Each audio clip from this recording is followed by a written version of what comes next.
Ethan Carter never expected that a trip to the grocery store bakery would leave him standing still, holding a loaf of discounted bread, feeling like someone had reached into his chest and squeezed his heart. It happened on a Thursday evening, just after 7. The bakery was almost closing. The glass display was half empty, the floor had that just mopped shine, and the tired cashier near the front kept looking at the clock. Ethan had stopped by after a long shift at the auto repair shop. His back hurt, his phone battery was nearly dead, and all he wanted was to grab milk, eggs, and something cheap his 2 kids would actually eat without complaining. He was a single father of 2. His daughter, Ava, was 11, smart, quiet, older than her age, in the way children become when life asks too much of them. His son, Mason, was 7, sensitive, funny, and still young enough to ask questions about the world that Ethan sometimes didn't know how to answer. Their mother, Julia, had passed away 2 years earlier after a short illness. Since then, Ethan had been doing everything himself, packing lunches, washing clothes late at night, helping with homework, brushing out Ava's hair when she was too sleepy to do it herself, and checking under Mason's bed because the dark still scared him some days. Ethan felt proud that they were making it. Other days, he felt like he was one missed bill away from everything falling apart that night. He was already counting dollars in his head. Rent was due in 4 days. The electricity bill was sitting unpaid on the kitchen counter. Ava needed money for a school field trip, and Mason's sneakers had started opening at the toes. Then he heard a woman's voice at the bakery counter.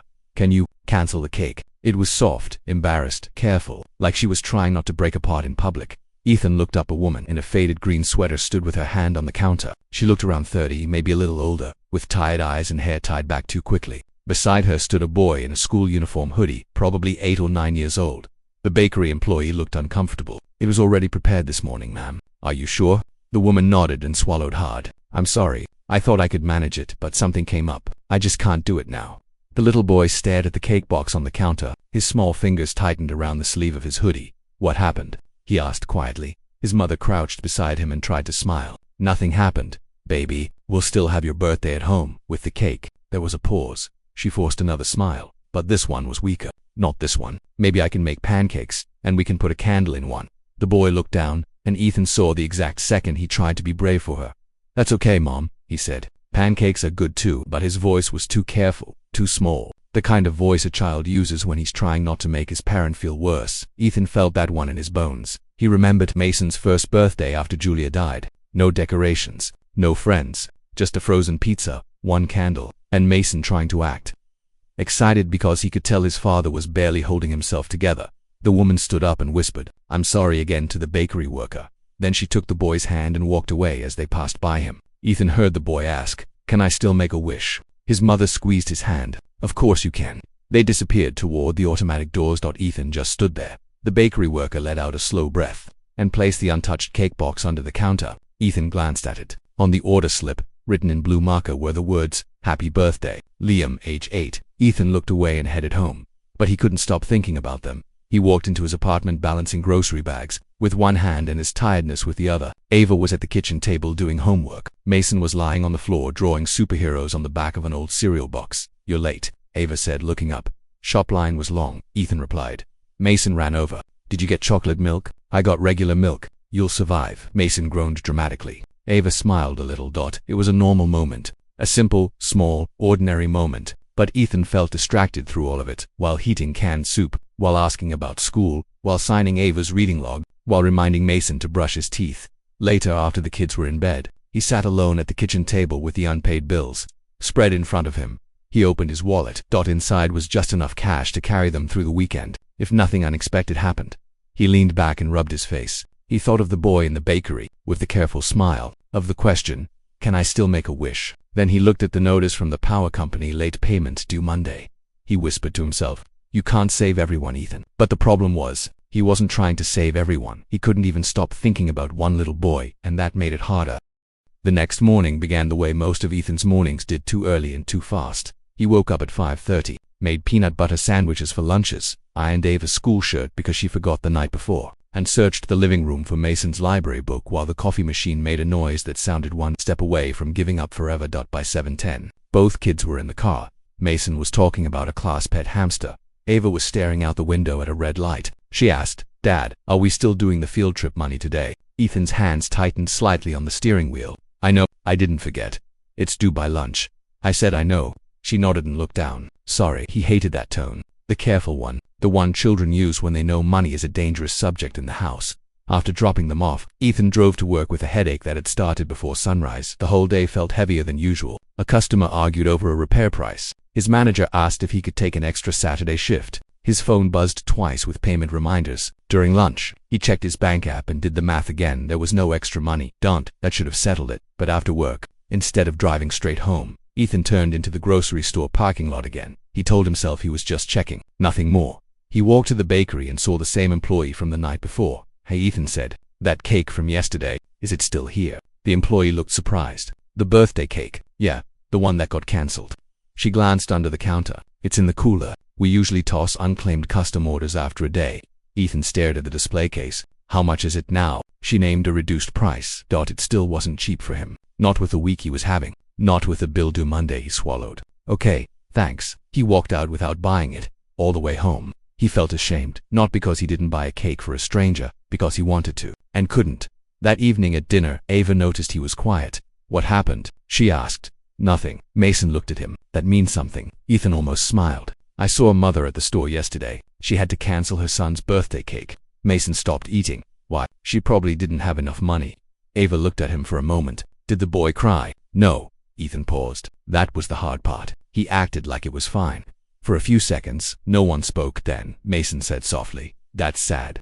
Ava pushed her plate slightly away. "Are you thinking about helping them?" Ethan sighed. But we have our own stuff to deal with." Ava nodded, but he could tell she understood more than he wanted her to. After dinner, Ethan went to the bedroom closet and pulled down a metal box where he kept emergency cash. It was thinner than he hoped. He counted it twice, still not enough to feel safe. He was about to put it back when he heard a knock at his bedroom door. It was Ava. She held out a folded $10 bill. "For the field trip, Mrs. Lawson said I can still go if I bring it Monday." Ethan frowned. "Where did you get that?" "I saved it." "For what?" She shrugged. "Just saved it." He pushed her hand back gently. "Keep it." Ava didn't move. "Dad, if this is about the cake, it's not." "It is." He looked away. She stepped inside and lowered her voice. "Mom used to say birthdays matter because they make a kid feel seen." Ethan went still. "Julia used to say that. Every single year. No matter how tight things were, she found a way to make birthdays feel warm. Balloons from the dollar store, a homemade cake, a note on the pillow, a pancake shaped like a heart." She said children remembered that feeling for a long time. Ethan sat down on the bed. Ava came closer. "I know we're not rich. I know the bills matter, but maybe that little boy needs to feel seen too." He looked at his daughter and suddenly didn't see a child. He saw someone who had been carrying sadness quietly and still had room in her heart for someone else. Before he could answer, Mason appeared at the doorway in pajama pants, holding a plastic dinosaur bank. He shook it once. Coins rattled inside. "I have birthday money," he said. "From Aunt Kelly." Ethan blinked. "No." Mason frowned. "Why no?" "Because that's yours." Mason hugged the dinosaur bank to his chest. Maybe he needs it more. Ethan had been strong all week at work, at home, with bills, with exhaustion, with all the small ways. Single parenthood asks you to stay standing, but right then, with his son in the doorway and his daughter holding out a $10 bill she had saved, something inside him cracked.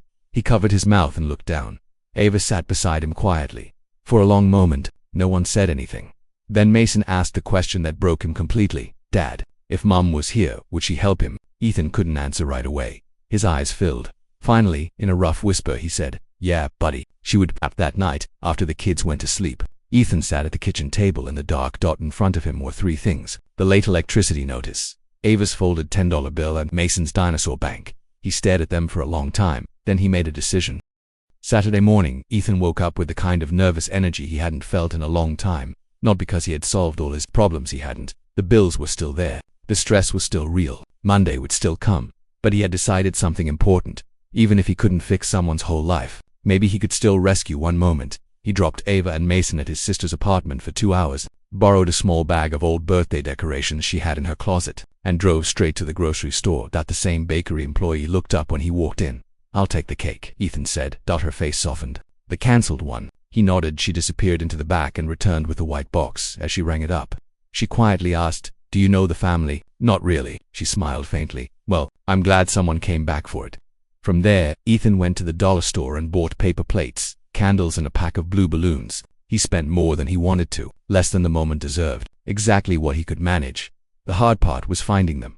He only knew the boy's name was Liam, but life is strange sometimes, and neighborhoods are smaller than they seem. While carrying the cake to his car, Ethan spotted the same woman from the bakery walking out of the pharmacy next door. The boy was with her, holding a small plastic bag and looking bored in the way tired children do. Ethan hesitated, then he took a breath and walked over. "Excuse me," he said. The woman turned, cautious at first. "I'm sorry if this sounds strange," Ethan said quickly. "I was at the bakery Thursday night. I heard what happened." Her face changed instantly. Embarrassment, defensiveness, shame. "I wasn't asking anyone for help," she said quietly. "I know," Ethan replied, "and I'm not trying to embarrass you." The little boy looked between them. Ethan lifted the cake box slightly. I bought the cake. For Liam, if that's okay." The woman stared at him, speechless. Liam's eyes widened. "That's my cake." Ethan smiled a little. "If your mom says yes." The woman blinked fast, clearly trying not to cry in the middle of the sidewalk. "You didn't have to do that." "I know," Ethan said softly, "but I wanted to." For a moment, she said nothing. Then she pressed her lips together and nodded once. "I'm Rachel, and this is Liam." "Ethan," he said. "I've got 2 kids too." They wanted to help. Liam looked up at his mother. "Can we?" Rachel let out a shaky breath. "Yes, baby, we can." That afternoon, Ethan brought Ava and Mason over to the small courtyard behind Rachel's apartment building. She lived only 3 blocks from them. The courtyard wasn't special. It had 2 metal benches, a cracked picnic table, and a patch of grass that never grew evenly. But under the sunlight, with blue balloons tied to the fence and a cake in the middle of the table, it became enough, more than enough. Ava spread out the plates carefully. Mason insisted on arranging the candles himself. Rachel kept wiping her eyes when she thought no one was looking. "I was going to make boxed macaroni and tell him we'd celebrate properly next month," she admitted quietly to Ethan while the kids laughed nearby. "My work hours got cut, then the rent went through, and my debit card just didn't." Ethan nodded. "You don't have to explain, but I want to." She looked down. "I just didn't want him to feel disappointed because of me." Ethan glanced at Liam, who was smiling now, watching Mason make balloon swords out of nothing but imagination. "He doesn't blame you." "I know," Rachel whispered. "That almost makes it worse." Ethan understood that too well. When it was time, they placed the cake on the table. Liam stood in front of it, reading his name in blue icing, like he couldn't quite believe it was real. Rachel covered her mouth. Ava lit the candles. Mason began singing loudly and off-key, and the others joined in. Ethan noticed 2 neighbors leaning over a balcony, smiling at the little gathering below. One even came down with a bottle of lemonade. It wasn't a fancy party, no hired decorations, no expensive gifts, no crowded room full of people, just a few tired adults, 3 good kids, 1 cake that almost got thrown away, and somehow, it felt bigger than most parties Ethan had ever seen.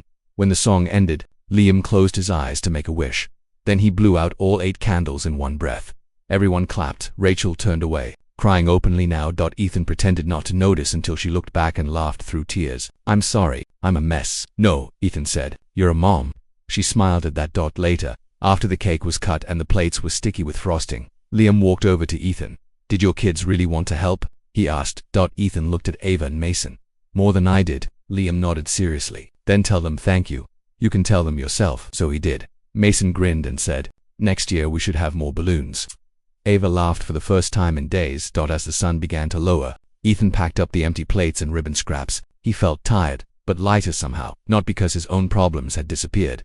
They hated in single quotes did. Monday still came. The bills still had to be paid. He still had to work extra shifts. Life was still hard, but something had changed. On Tuesday evening, Rachel knocked on Ethan's apartment door with a warm casserole dish in her hands. "You helped us," she said. "Let me do something back." A week later, she picked up Mason from school when Ethan got stuck at work. Another time, Ava helped Liam with a reading assignment. Little by little, 2 struggling families stopped trying to survive alone. And Ethan realized something he should have understood earlier. Sometimes the biggest change doesn't come from money. It comes from being seen, from kindness, given quietly, from one parent looking at another and saying, without saying it out loud, "I know this is hard. You're not alone." That night, after the kids were asleep, Ethan stood in the kitchen washing dishes. Ava came in for a glass of water and leaned against the counter. "Dad." "Yeah," she smiled softly. "Mom would have liked today." Ethan looked at the sink for a second, then nodded. "Yeah," he said, "she really would have." And for the first time in a long while, the apartment didn't feel quite so heavy. Not because life had become easy, but because hope had come back in through a very ordinary door, inside a white cake box with blue writing on top.